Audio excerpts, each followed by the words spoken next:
kapanda, tayo magluluto ng marrow soup. Ayan, meron tayong dried scallop. Paborito ko yan, masarap yung dried scallop, guys.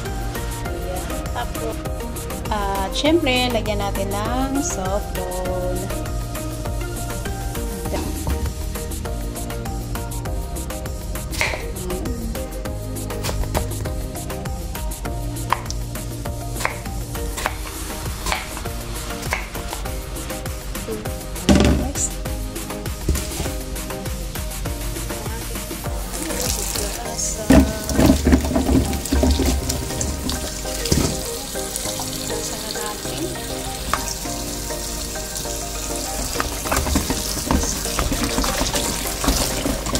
Hiwa-hiwa na natin yung ating Chinese marrow.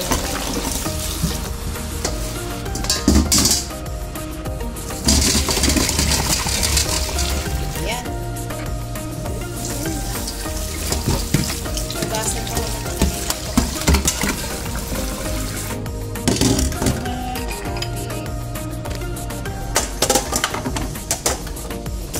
Yung ating dried scallop. Ugasan natin, guys. Yan lang mga kapanda ang ating soup for today. Ang marrow with dried scallop soup. Ayan, guys. Ayan. Ayan, kumukulo na yung ating tubig. Ilalagay na lang natin lahat to, guys. Yung mga sangkap.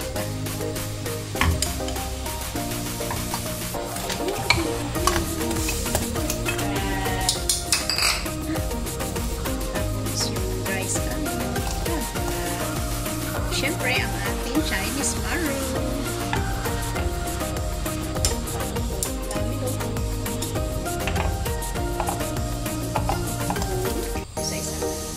Isa-isa lang kayo pang nito. Ayan, hayaan lang nating makulong-kulo yan, guys, ng 2 oras. Pero, siyempre, mahina lang yung apoy. Ang ingay na alaga ako.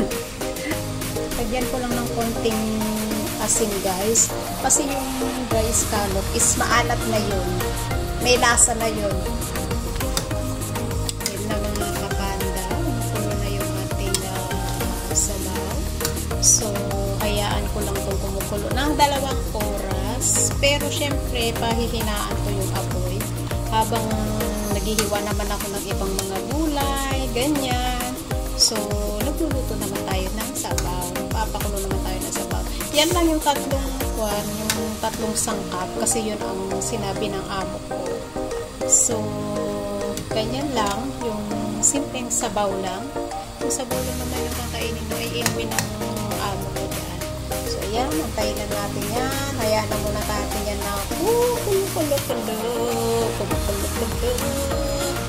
Ayan.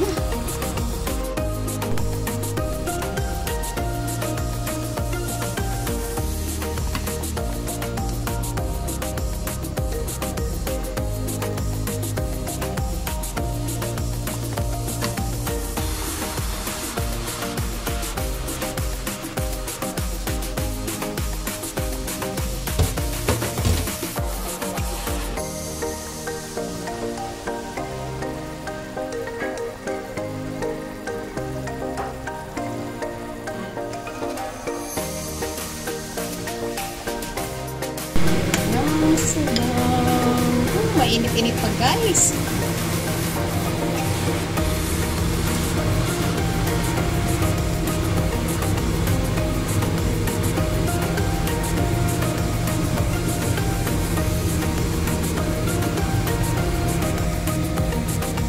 Ayan na mga kaaning-aning ang Chinese dried scallop soup na request ng aking amo.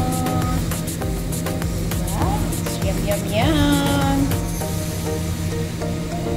Marami po salamat sa ating silent viewers, members, super chatter, all YT team supporters, at sa lahat po na nagpapasugod ng aming mga premiere during the day and the night.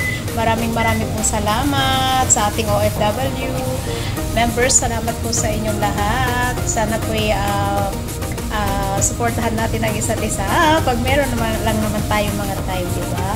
Ayan guys, marami po salamat. Hanggang sa muli. God bless. See you guys around. Bye! Mwah! Yeah. O, diba?